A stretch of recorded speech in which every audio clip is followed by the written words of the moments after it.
क्या आप भी हर काम को जल्दी पूरा करने की होड़ में लगे रहते हैं? क्या आप कभी रुक कर सोचते हैं कि आप वाकई कहाँ जा रहे हैं और क्यों?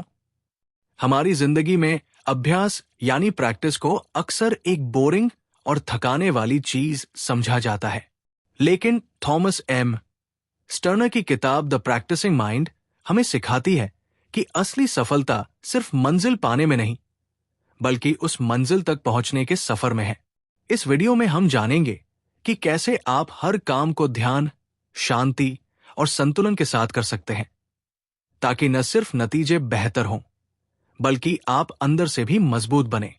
चलिए शुरू करते हैं द प्रैक्टिसिंग माइंड का सार हिंदी में। द प्रैक्टिसिंग माइंड एक ऐसी किताब है जो हमें अभ्यास की कला सिखाती है, यानी कैसे हम किसी भी काम को शांत मन, एकाग्रता और धैर्य के साथ कर सकते हैं। लेखक थॉमस एम स्टर्नर एक संगीतकार और प्रशिक्षक होने के नाते खुद अभ्यास की ताकत को गहराई से समझते हैं।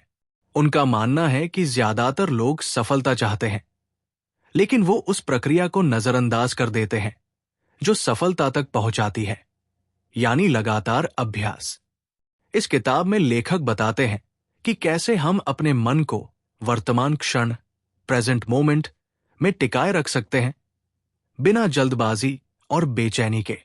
वो हमें ये भी सिखाते हैं कि जब हम केवल नतीजों पर ध्यान देना बंद कर देते हैं और प्रक्रिया को अपनाते हैं, तब हम न सिर्फ बेहतर प्रदर्शन करते हैं, बल्कि ज्यादा शांत और संतुलित भी महसूस करते हैं।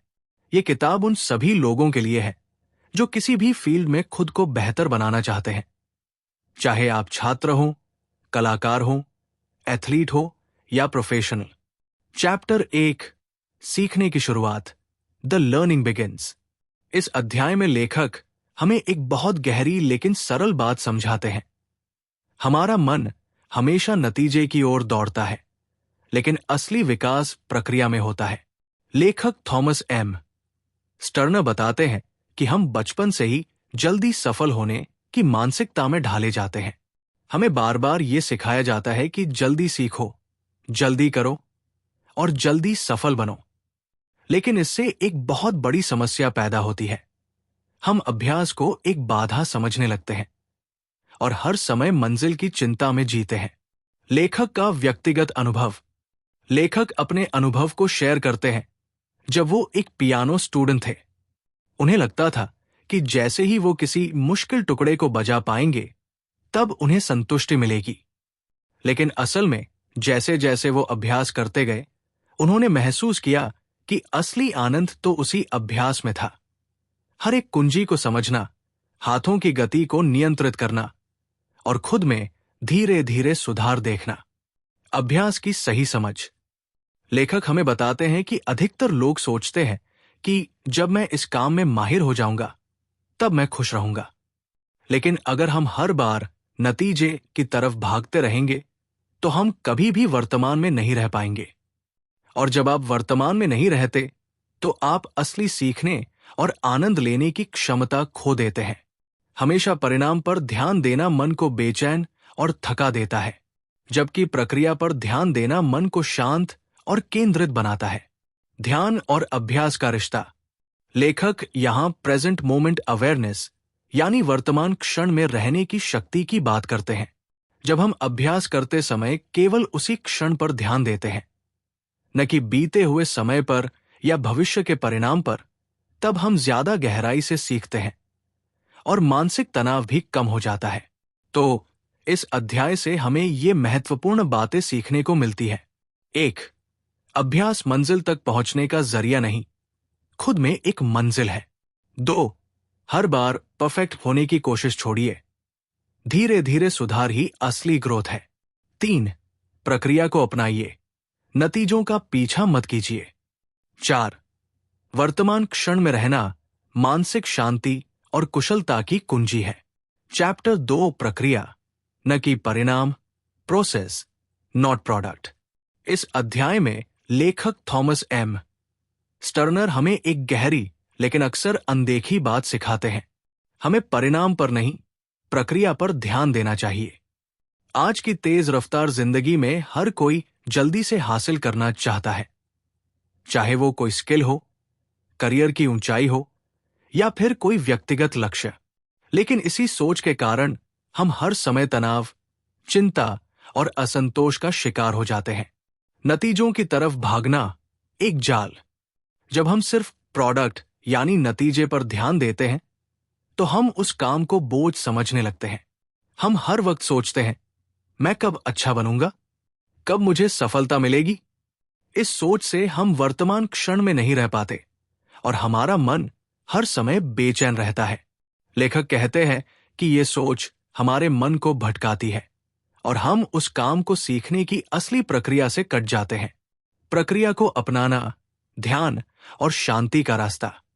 जब आप किसी भी काम को करते समय केवल उस पल में रहते हैं, बिना इस चिंता के कि यह कब खत्म होगा, तब आप उस कार्य में पूरी तरह डूब जाते हैं। लेखक इसे प्रक्रिया की चेतना कहते हैं, एक ऐसी मानसिक स्थिति जिसमें आप हर पल का अनुभव करते हैं और हर छोटी प्रगति को भी महसूस करते हैं। वे उदाहरण देते हैं, जैसे अगर कोई व्यक्ति गोल्फ खेलता है और हर बार सिर्फ स्कोर की चिंता करता है, तो वो कभी अपने स्विंग, अपने पोजीशन या माइंडसेट पर ध्यान नहीं देगा। लेकिन अगर वो हर बार सिर्फ सही टेक्निक और फोकस पर ध्यान देगा, तो उसका स्कोर अपने आप सुधरता चला जाएगा। अभ्यास का असली उद्देश्य। लेखक इस अध्याय में एक महत्वपूर्ण सवाल उठाते हैं। क्या आप अभ्यास को एक ऐसा जरिया मानते हैं जिससे आप किसी मंजिल तक पहुंचते हैं, या क्या आप उसे खुद एक अनुभव मानते हैं? जब आप हर दिन अभ्यास को सिर्फ एक काम मानकर करते हैं तो वो थकाऊ लगता है। लेकिन जब आप उसे सीखने, समझने और खुद को गहराई से जानने का जरिया बनाते हैं, तब अभ्यास आपको मानसिक शांति देता है। तो इस अध्याय से हमें ये महत्वपूर्ण बातें सीखने को मिलती है। 1. परिणाम की चिंता छोड़ो, प्रक्रिया में डूबो। 2. हर छोटा कदम, हर प्रयास मायने रखता है। 3. मन को वर्तमान क्षण में टिकाना ही असली अभ्यास है। 4. जब आप केवल करने पर ध्यान देते हैं, तब आप वास्तव में सीखते हैं। चैप्टर 3, अभ्यासमय मन का निर्माण, क्रिएटिंग द प्रैक्टिसिंग माइंड। इस अध्याय में लेखक थॉमस एम्स टर्नर हमें यह समझाते हैं कि प्रैक्टिसिंग माइंड यानी अभ्यासमय मन कोई जन्मजात गुण नहीं है, बल्कि ये एक ऐसा मानसिक ढांचा है जिसे हम खुद बना सकते हैं। हमारा मन स्वभाव से भटकता है। लेखक कहते हैं कि हमारा मन स्वभाव से ही फालतू विचारों में भटकता रहता है। कभी अतीत की चिंता, कभी भविष्य की कल्पना, कभी असफलता का डर। जब हम कोई नया कौशल सीखते हैं या किसी लक्ष्य की ओर बढ़ते हैं, तब ये मन हमें बार बार याद दिलाता है कि तुम अभी कितने पीछे हो या तुम कब तक सफल हो पाओगे। यही कारण है कि ज्यादातर लोग अभ्यास से जल्दी ऊब जाते हैं या हार मान लेते हैं। अभ्यासमय मन क्या है? प्रैक्टिसिंग माइंड एक ऐसी मानसिक स्थिति है जिसमें व्यक्ति पूरी तरह वर्तमान क्षण में रहता है, नतीजे की चिंता किए बिना केवल प्रक्रिया पर ध्यान देता है, लगातार सीखने की प्रवृत्ति बनाए रखता है। लेखक बताते हैं कि इस मानसिकता को अपनाने के लिए हमें अपने सोचने के तरीकों को धीरे धीरे बदलना होगा। ये एक तरह का मेंटल रीप्रोग्रामिंग है।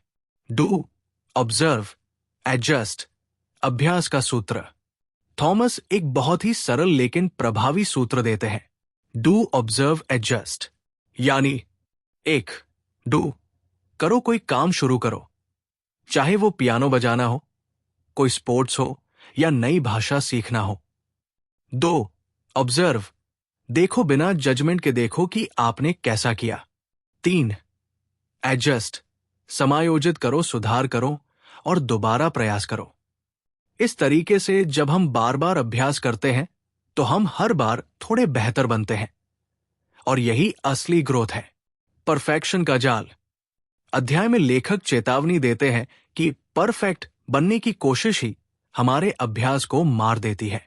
हर बार अगर आप खुद से उम्मीद करेंगे कि आप बिना गलती के काम करें, तो आप कभी शुरू ही नहीं कर पाएंगे।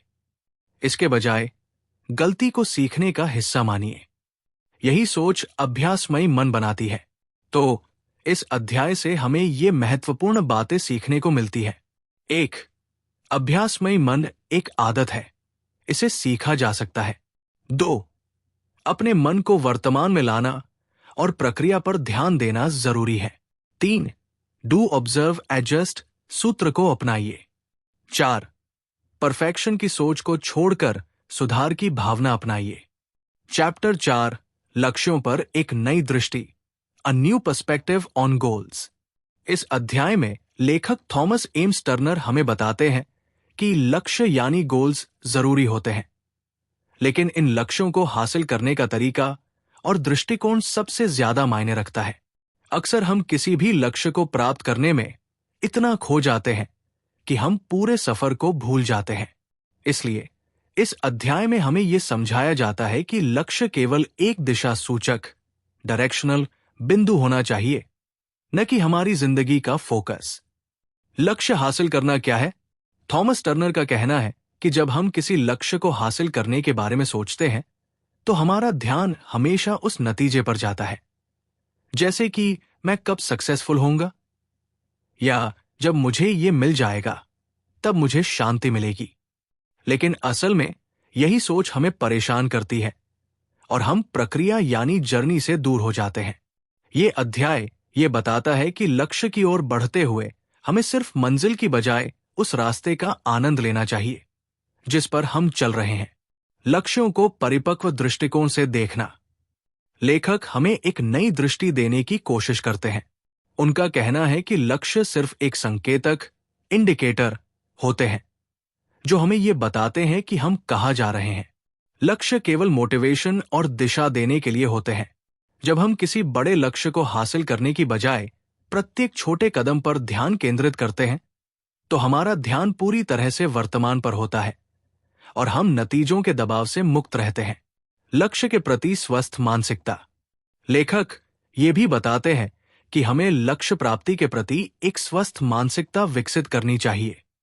लक्ष्य के प्रति ये मानसिकता इस प्रकार हो सकती है। 1. लक्ष्य एक दिशा है, परिपूर्णता नहीं। 2. लक्ष्य हमें कुछ नया सीखने और अनुभव प्राप्त करने का मौका देते हैं, न कि सिर्फ नतीजों को हासिल करने का। 3. लक्ष्य के बिना यात्रा अधूरी है। जब हम लक्ष्य को एक स्थायी उद्देश्य न मानकर एक विकास की प्रक्रिया के रूप में देखते हैं तो हम न सिर्फ लक्ष्य के प्रति अपने दृष्टिकोण में बदलाव लाते हैं, बल्कि हम अधिक संतुष्ट और शांत महसूस करते हैं। परिणामों से जुड़ी सोच से बचना। लेखक चेतावनी देते हैं कि हमें परिणामों पर अत्यधिक ध्यान केंद्रित नहीं करना चाहिए। जब हम केवल परिणामों पर ध्यान देते हैं तो हम उस यात्रा को नजरअंदाज करते हैं जो हमें उन परिणामों तक पहुंचाती है। यही कारण है कि अधिकतर लोग अभ्यास से ऊब जाते हैं या निराश हो जाते हैं, क्योंकि उनका ध्यान हमेशा अंतिम लक्ष्य पर ही रहता है। तो इस अध्याय से हमें ये महत्वपूर्ण बातें सीखने को मिलती है। 1. लक्ष्य केवल एक दिशा सूचक होते हैं, मंजिल नहीं। 2. लक्ष्य के प्रति एक स्वस्थ मानसिकता अपनाइए, नतीजों पर नहीं, यात्रा पर ध्यान दीजिए। 3. प्रत्येक छोटे कदम को महत्व दीजिए, क्योंकि वही आपको असली संतुष्टि और विकास प्रदान करता है। 4. लक्ष्य के साथ साथ यात्रा में भी खुशी ढूंढिए। चैप्टर 5, अभ्यास की प्रकृति, द नेचर ऑफ प्रैक्टिस। इस अध्याय में लेखक थॉमस एम्स टर्नर हमें बताते हैं कि अभ्यास केवल एक क्रिया नहीं, बल्कि एक जीवन शैली है। अक्सर हम अभ्यास को केवल किसी विशेष कौशल को सीखने या लक्ष्य को हासिल करने के रूप में देखते हैं, लेकिन असल में अभ्यास की प्रकृति बहुत गहरी और व्यापक होती है। अभ्यास का निरंतरता से गहरा रिश्ता। लेखक कहते हैं कि अभ्यास सिर्फ एक बार का प्रयास नहीं है, बल्कि ये एक निरंतर और लगातार चलने वाली प्रक्रिया है। ये कोई एक समय का काम नहीं है, बल्कि ये हमें हर दिन के अनुभवों से सीखने और सुधारने की आदत बनानी चाहिए। जब हम एक बार किसी चीज को सीखने का निर्णय लेते हैं तो अभ्यास केवल उस सीख को हमारे जीवन में आत्मसात करने का एक तरीका बन जाता है। अच्छा अभ्यास वही है जो हमारी निरंतरता को बनाए रखे, और ये निरंतरता हमें हमेशा प्रेरित और केंद्रित रखती है। अभ्यास और मानसिकता। लेखक इस बात पर जोर देते हैं कि अभ्यास सिर्फ शारीरिक नहीं, मानसिक भी है। आप जितना अभ्यास करते हैं, आपका मानसिक धैर्य और आत्मविश्वास भी उतना ही बढ़ता है। यहां तक कि अगर आपको किसी कार्य में समस्या आ रही है या आप कहीं अटक गए हैं, तो मानसिक तौर पर अभ्यास आपको उस चुनौती का सामना करने का आत्मविश्वास देता है।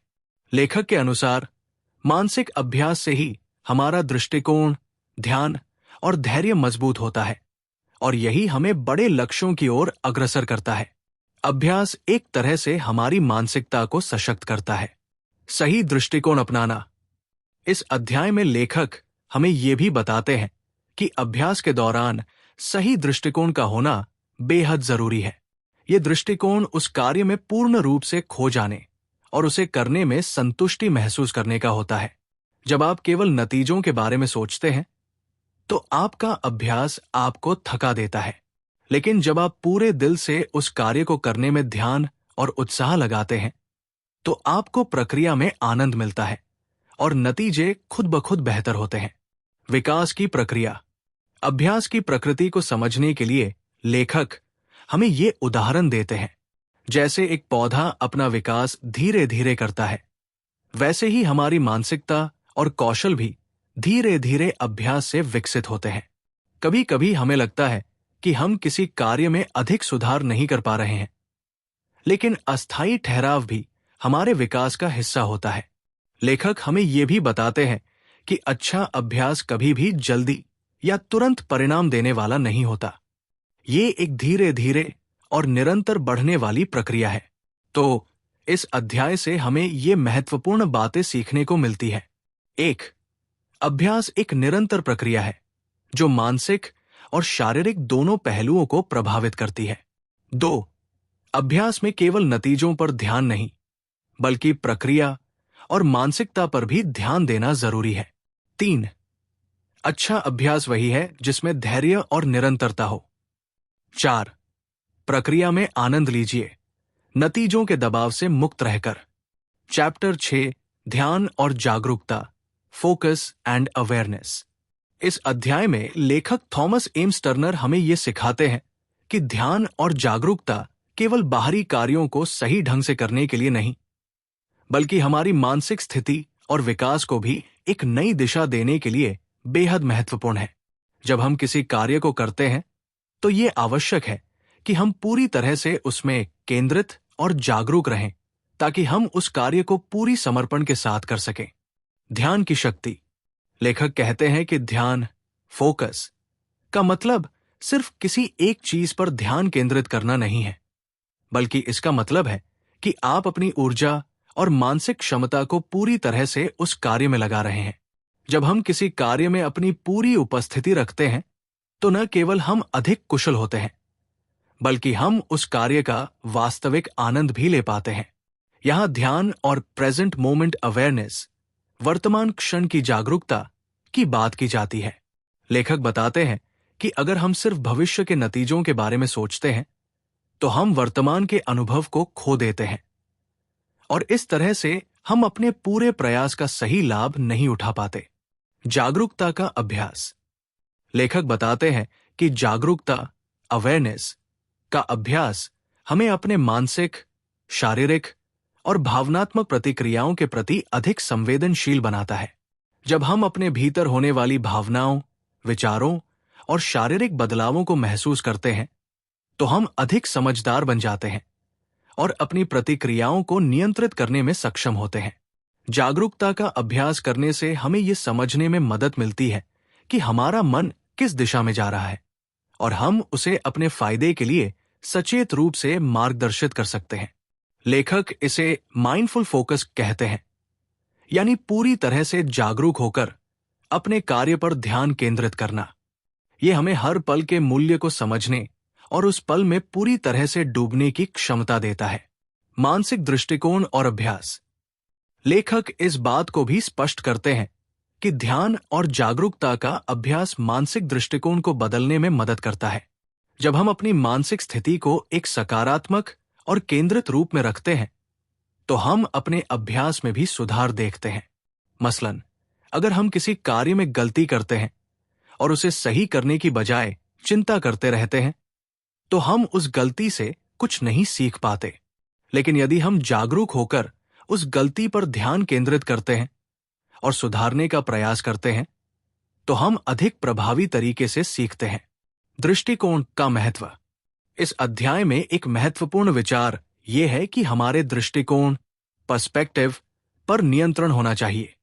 ध्यान और जागरूकता का अभ्यास हमें अपने दृष्टिकोण को लचीला और सकारात्मक बनाने की शक्ति देता है। जब हम अभ्यास करते हैं तो हमारी मानसिकता इस प्रकार की होनी चाहिए कि हम हर दिन हर प्रयास से कुछ नया सीखने की कोशिश करें, न कि केवल परिणाम पर ध्यान दें। यह हमें न केवल मानसिक संतुलन बनाए रखने में मदद करता है, बल्कि हमें पूरी प्रक्रिया को आनंदपूर्वक अपनाने का भी अवसर देता है। तो इस अध्याय से हमें ये महत्वपूर्ण बातें सीखने को मिलती है। 1. ध्यान और जागरूकता का अभ्यास मानसिक स्थिति और कार्यकुशलता को बेहतर बनाता है। 2. प्रत्येक कार्य में पूरी तरह से डूबकर उस पर केंद्रित रहना जरूरी है। 3. जागरूकता हमें अपने विचारों और भावनाओं को समझने और नियंत्रित करने में मदद करती है। 4. हमारा दृष्टिकोण और मानसिकता ही हमारे अभ्यास का रूप और दिशा तय करते हैं।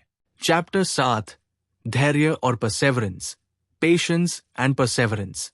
इस अध्याय में लेखक थॉमस एम्स टर्नर हमें ये समझाते हैं कि धैर्य, पेशेंस और अडिगता, परसेवरेंस किसी भी प्रकार के कौशल को सीखने और जीवन में सफलता पाने के लिए सबसे आवश्यक गुण है। हमारे जीवन में अक्सर ऐसे क्षण आते हैं जब हम मुश्किलों का सामना करते हैं और हमें लगता है कि हम कहीं न कहीं रुक गए हैं या असफल हो गए हैं। लेकिन लेखक का मानना है कि धैर्य और अडिगता ही हमें मुश्किल समय में आगे बढ़ने और सफलता हासिल करने के लिए प्रेरित करते हैं। धैर्य का महत्व। लेखक कहते हैं कि धैर्य का मतलब सिर्फ इंतजार करना नहीं, बल्कि अपने अंदर उस समय को सहन करने की शक्ति विकसित करना है। धैर्य का अभ्यास हमें यह समझने में मदद करता है कि विकास एक धीमी प्रक्रिया है और हमें इसे समय देना चाहिए। हम अक्सर अपनी मेहनत और प्रयासों के तुरंत परिणाम देखना चाहते हैं, लेकिन जीवन और अभ्यास में सच्चा विकास धीरे धीरे और निरंतर होता है। यहां लेखक हमें यह भी बताते हैं कि धैर्य रखना और परिणाम की चिंता नहीं करना ही असली सफलता की कुंजी है। जब हम धैर्य के साथ किसी कार्य में लगे रहते हैं तो हम परिणामों पर ध्यान न देकर प्रक्रिया से आनंद लेने की स्थिति में होते हैं और यही हमें एक दीर्घकालिक सफलता की ओर ले जाता है। परसेवरेंस, अडिगता की शक्ति।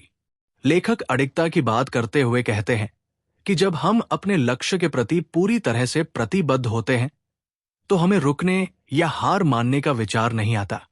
अडिगता का मतलब सिर्फ कठोर मेहनत करना नहीं है, बल्कि इसका मतलब है कि आप चाहे कितनी भी कठिनाइयों का सामना करें, आप अपना लक्ष्य हासिल करने के लिए हर दिन निरंतर प्रयास करते रहें।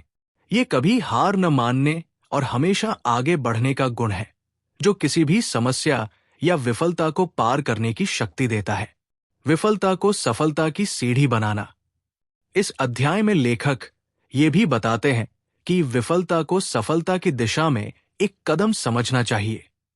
अक्सर लोग विफलताओं से डरते हैं और उन्हें अपनी यात्रा का अंत मान लेते हैं, लेकिन विफलता का मतलब ये नहीं कि आप असफल हो गए हैं, बल्कि ये एक संकेत है कि आप सीख रहे हैं और सुधार सकते हैं।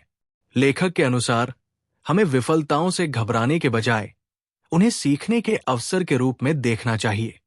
जब हम विफलताओं से सीखते हैं तो हम और भी मजबूत और अनुभवी बनते हैं। निरंतरता और सुधार।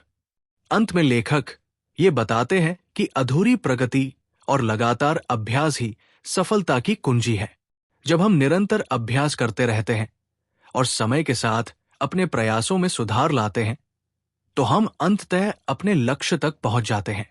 अर्थात प्रत्येक छोटा कदम, प्रत्येक प्रयास हमारी सफलता की दिशा में एक महत्वपूर्ण कदम होता है।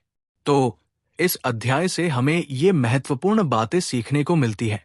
1. धैर्य और अडिगता सफलता की कुंजी है, क्योंकि ये हमें धीमे और लगातार विकास के लिए प्रेरित करते हैं। 2. विफलता को सीखने का एक अवसर समझिए, न कि एक अंत। 3. निरंतर अभ्यास और सुधार ही सच्ची सफलता की ओर ले जाते हैं। 4. धैर्य रखना और अडिग बने रहना किसी भी बड़े लक्ष्य को हासिल करने में महत्वपूर्ण भूमिका निभाते हैं। चैप्टर 8, अभी का शक्ति, द पावर ऑफ नाउ। इस अध्याय में लेखक थॉमस एम्स टर्नर हमें बताते हैं कि अभी, द प्रेजेंट मोमेंट, में ही सच्ची शक्ति और सफलता छिपी होती है। अक्सर हम अपने जीवन में भविष्य की चिंताओं या अतीत की यादों में खोकर वर्तमान क्षण को नजरअंदाज कर देते हैं। लेकिन अभी का पल ही असली बदलाव और विकास का मौका देता है। वर्तमान क्षण की महत्ता। लेखक का कहना है कि हम वर्तमान में जीने की आदत विकसित नहीं करते। हम या तो भविष्य के बारे में चिंतित रहते हैं या फिर अतीत की गलतियों और पछतावों में उलझे रहते हैं। लेकिन जो कुछ भी हम करना चाहते हैं वो सिर्फ अभी के क्षण में ही संभव है। द पावर ऑफ नाउ का मतलब यह है कि अगर हम अपने कार्यों, विचारों और भावनाओं पर पूरी तरह से ध्यान केंद्रित करते हैं तो हम अपनी पूरी क्षमता का उपयोग कर सकते हैं। हम जितना वर्तमान में रहते हैं उतना ही हम अपने उद्देश्य को स्पष्ट रूप से देख सकते हैं और उसे पूरा करने के लिए पूरी ऊर्जा से काम कर सकते हैं। वर्तमान पर ध्यान केंद्रित करना। लेखक ये बताते हैं कि अभी का पल सबसे महत्वपूर्ण है क्योंकि यही वो क्षण है जब हम अपने जीवन में बदलाव लाते हैं। जब हम वर्तमान पर पूरा ध्यान केंद्रित करते हैं तो हम अपनी पूरी ऊर्जा को उस कार्य में लगा सकते हैं जिसे हम करना चाहते हैं। यह ध्यान देने योग्य है कि जब हम भविष्य के बारे में सोचते हैं तो हम अपनी वर्तमान स्थिति से बाहर चले जाते हैं और अतीत की गलतियों में खोने से हम कभी भी सही निर्णय नहीं ले पाते। लेखक हमें यह भी बताते हैं कि सच्ची खुशी और संतुष्टि तभी मिलती है जब हम वर्तमान में जीते हैं। जब हम ये समझते हैं कि हमें किसी चीज को प्राप्त करने के लिए भविष्य में कुछ नहीं करना है बल्कि वर्तमान में ही हमें उसे अनुभव करने का मौका मिलता है तो हम अपने जीवन से अधिक संतुष्ट और खुश रहते हैं। वर्तमान क्षण में पूरा समर्पण। लेखक कहते हैं कि जब हम किसी कार्य को करते हैं तो हमें पूर्ण समर्पण के साथ उसे करना चाहिए। हमेशा ये सोचने की बजाय कि इस कार्य का क्या नतीजा होगा, हमें उस कार्य में पूरी तरह से खो जाना चाहिए। ये प्रेजेंट मोमेंट अवेयरनेस, वर्तमान क्षण की जागरूकता का अभ्यास हमें उस कार्य में पूरी तरह से उपस्थित और सक्रिय बनाए रखता है और हम बिना किसी तनाव के उसे पूर्ण कर पाते हैं। चिंता और तनाव से मुक्ति। लेखक ये भी बताते हैं कि भविष्य की चिंता और अतीत के पछतावे अक्सर हमें मानसिक रूप से थका देते हैं। जब हम हमेशा क्या होगा, क्या नहीं होगा के बारे में सोचते रहते हैं तो हम अपनी पूरी क्षमता का इस्तेमाल नहीं कर पाते। इसलिए हमें अभी के पल में जीने की कला सीखनी चाहिए। जब हम वर्तमान में रहते हैं तो हम स्वाभाविक रूप से अपने कार्यों पर ध्यान केंद्रित करते हैं और यही हमें मानसिक शांति और संतुष्टि देता है। वर्तमान में जीने के लाभ। लेखक ये भी बताते हैं कि वर्तमान क्षण में जीने से हमें शांति, संतुलन और प्रेरणा मिलती है। ये हमें न केवल अपने अभ्यास को बेहतर तरीके से करने के लिए प्रेरित करता है बल्कि जीवन के हर पहलू में भी सकारात्मक बदलाव लाता है। जब हम पूरी तरह से वर्तमान में रहते हैं तो हम अपने कार्यों को पूर्ण रूप से कर पाते हैं और इसका हमें सकारात्मक परिणाम भी मिलता है। तो इस अध्याय से हमें ये महत्वपूर्ण बातें सीखने को मिलती है। 1. वर्तमान क्षण में ध्यान केंद्रित करना सबसे महत्वपूर्ण है क्योंकि यही वो पल है जिसमें हम अपने जीवन में बदलाव ला सकते हैं। 2. भविष्य की चिंता और अतीत के पछतावे से मुक्ति पाकर हम वर्तमान में पूरी तरह से जी सकते हैं। 3. द पावर ऑफ नाउ का मतलब है कि हम हर काम में समर्पण और ध्यान से काम करें। 4. वर्तमान में जीने से हमें मानसिक शांति और संतुष्टि मिलती है जो हमारी सफलता की दिशा में एक अहम कदम है। चैप्टर 9, यात्रा को अपनाना, एम्ब्रेसिंग द जर्नी। इस अध्याय में लेखक थॉमस एम्स टर्नर हमें ये सिखाते हैं कि सफलता सिर्फ लक्ष्य तक पहुंचने में नहीं बल्कि उस यात्रा, जर्नी को अपनाने में है जो हमें अपने लक्ष्यों की ओर ले जाती है। अक्सर हम जीवन में किसी लक्ष्य को प्राप्त करने के बाद ही संतुष्ट होते हैं, लेकिन लेखक का कहना है कि सच्ची संतुष्टि उस यात्रा के हर पल में होती है जो हम अपने लक्ष्य को हासिल करने के लिए तय करते हैं। यात्रा का आनंद लेना।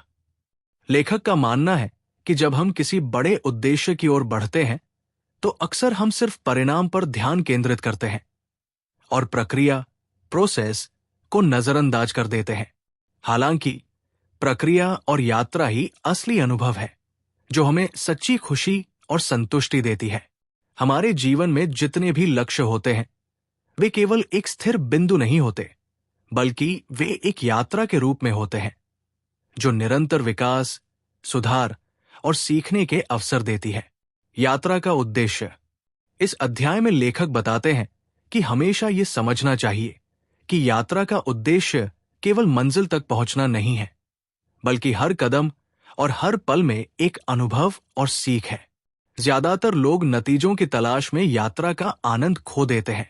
अगर हम अपने लक्ष्य की ओर बढ़ने के दौरान हर कदम को पूरी तरह से अनुभव करते हैं तो हम यात्रा से मिलने वाली पूरी ऊर्जा और उत्साह को महसूस कर सकते हैं। अच्छा अभ्यास और सच्ची सफलता तभी आती है जब हम यात्रा के प्रत्येक कदम में पूरी तरह से उपस्थित होते हैं, न कि सिर्फ परिणामों का इंतजार करते हैं। जीवन की प्रक्रिया को समझना। लेखक का कहना है कि हमारा जीवन एक निरंतर प्रक्रिया है और हमें इस प्रक्रिया को अपनाना चाहिए।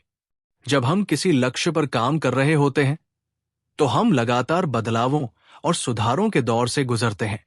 ये बदलाव ही जीवन की असली प्रक्रिया है और हमें इसे अपनाना चाहिए। जिंदगी के हर पहलू में सुधार की संभावना होती है और हम हर दिन कुछ नया सीख सकते हैं। इसलिए लक्ष्य तक पहुंचने से ज्यादा महत्वपूर्ण है उन कदमों को हर दिन सही तरीके से उठाना और यात्रा के हर पल में पूरी तरह से उपस्थित रहना। निरंतर सुधार और संतुलन। लेखक इस बात पर जोर देते हैं कि हमें हमेशा सुधार और संतुलन की दिशा में काम करना चाहिए। हम जब यात्रा को अपनाते हैं तो हमें यह समझना चाहिए कि सुधार कभी खत्म नहीं होता। हमेशा कुछ न कुछ नया सीखने और सुधारने का अवसर होता है। यात्रा का असली मतलब तब समझ में आता है जब हम हर दिन उस यात्रा के एक छोटे से हिस्से को सुधारते और संवारते हैं। जब हम निरंतर रूप से अपने कौशल, मानसिकता और कार्यों में सुधार करते हैं तो हम इस यात्रा का असली अनुभव प्राप्त करते हैं। यात्रा को आनंद से जीना। इस अध्याय का एक और महत्वपूर्ण संदेश है कि यात्रा को तनाव या दबाव के रूप में नहीं, बल्कि आनंद के रूप में जीना चाहिए। अगर हम लगातार ये सोचते रहें कि हमें कब और कैसे परिणाम मिलेंगे तो हम कभी भी यात्रा का सही आनंद नहीं ले पाएंगे। हमें हर पल को सकारात्मक दृष्टिकोण से देखना चाहिए और ये समझना चाहिए कि हम जो भी कर रहे हैं वो हमें जीवन में एक महत्वपूर्ण अनुभव दे रहा है। तो इस अध्याय से हमें ये महत्वपूर्ण बातें सीखने को मिलती है। 1. यात्रा का वास्तविक आनंद उसके परिणाम में नहीं, बल्कि यात्रा के हर कदम में है। 2. लक्ष्य की ओर बढ़ते हुए हमें हर पल की प्रक्रिया को पूरी तरह से अपनाना चाहिए। 3. प्रत्येक कदम में सुधार और संतुलन लाने से हम यात्रा को और भी बेहतर बना सकते हैं। 4. यात्रा को आनंद और सकारात्मकता के साथ जीना चाहिए, न कि केवल परिणाम पर ध्यान केंद्रित करते हुए। चैप्टर 10 वर्तमान में जीना, लिविंग इन द मोमेंट। इस अंतिम अध्याय में लेखक थॉमस एम्स टर्नर हमें यह समझाते हैं कि वर्तमान क्षण में जीने का असली मतलब क्या है और ये हमारी जीवन की गुणवत्ता को कैसे बदल सकता है। अक्सर हम या तो अतीत की गलतियों में फंसे रहते हैं या फिर भविष्य की चिंता में डूबे रहते हैं, लेकिन सच्ची संतुष्टि और सफलता केवल वर्तमान क्षण में जीने से आती है। वर्तमान में जीने का अभ्यास। लेखक का कहना है कि वर्तमान में जीने का अभ्यास जीवन में सबसे महत्वपूर्ण कदम है, क्योंकि ये हमें पूरी तरह से अपने कार्यों पर ध्यान केंद्रित करने और उन्हें पूरी ऊर्जा के साथ करने की क्षमता देता है। जब हम पूरी तरह से वर्तमान में रहते हैं तो हम न केवल अपने कार्यों में बेहतर प्रदर्शन करते हैं, बल्कि हमारे अंदर एक आंतरिक शांति भी आती है। लिविंग इन द मोमेंट का मतलब यह नहीं है कि हम अपनी योजनाओं और लक्ष्यों को नजरअंदाज कर दें, बल्कि इसका मतलब है कि हम उन योजनाओं को इस क्षण में पूरी तरह से जीते हुए और उस पल के प्रति पूरी तरह से उपस्थित रहते हुए कार्य करें। यह हमें न केवल अधिक खुशहाल बनाता है, बल्कि हमें एक गहरी संतुष्टि भी मिलती है, क्योंकि हम हर कार्य में पूरी तरह से तल्लीन होते हैं। मानसिकता का परिवर्तन। लेखक ये बताते हैं कि वर्तमान में जीने के लिए हमें अपनी मानसिकता में बदलाव लाने की आवश्यकता है। अक्सर हम अपनी समस्याओं और चिंताओं में उलझे रहते हैं, लेकिन जब हम ये समझते हैं कि सभी समस्याएं वर्तमान में ही हैं, तो हम उन्हें बेहतर तरीके से हल कर सकते हैं। जब हम वर्तमान में पूरी तरह से रहते हैं, तो हम न केवल अपनी चुनौतियों का सामना अधिक प्रभावी ढंग से करते हैं, बल्कि हम जीवन को सकारात्मक दृष्टिकोण से भी देखते हैं। इस मानसिकता परिवर्तन से हमारी कार्यक्षमता और जीवन की गुणवत्ता दोनों में सुधार होता है। वर्तमान में जीने के लाभ। लेखक इस बात पर जोर देते हैं कि वर्तमान क्षण में जीने से मानसिक शांति, संतुलन और खुशी मिलती है। जब हम अपने कार्यों और अनुभवों पर पूरी तरह से ध्यान केंद्रित करते हैं, तो हम तनाव, चिंता और अनावश्यक उत्तेजना से मुक्त हो जाते हैं।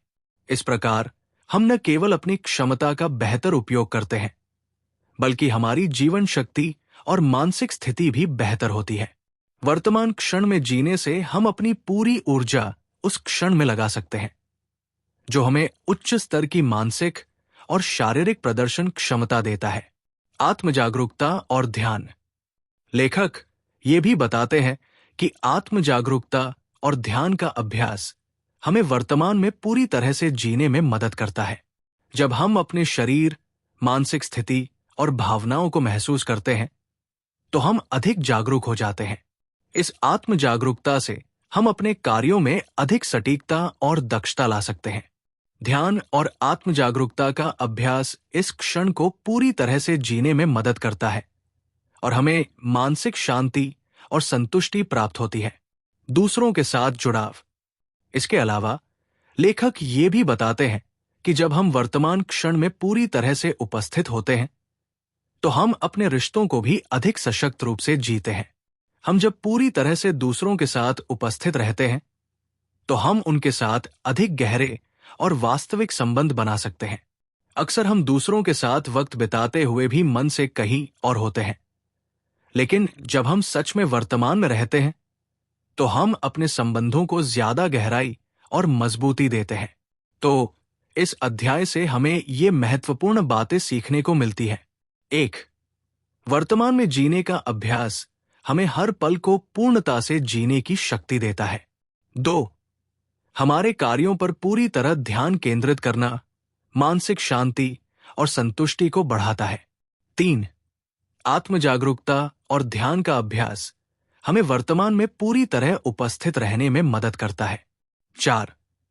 वर्तमान में जीने से हमारे रिश्ते भी अधिक सशक्त और गहरे बनते हैं। तो दोस्तों, इस वीडियो में हमने सीखा कि जीवन में सिर्फ लक्ष्य की ओर दौड़ने से ज्यादा महत्वपूर्ण है यात्रा का आनंद लेना और प्रत्येक कदम में संतुष्टि पाना। ये जो सिद्धांत और अभ्यास हमने इस वीडियो में समझे, वे सिर्फ एक रास्ता नहीं, बल्कि एक जीवन शैली है।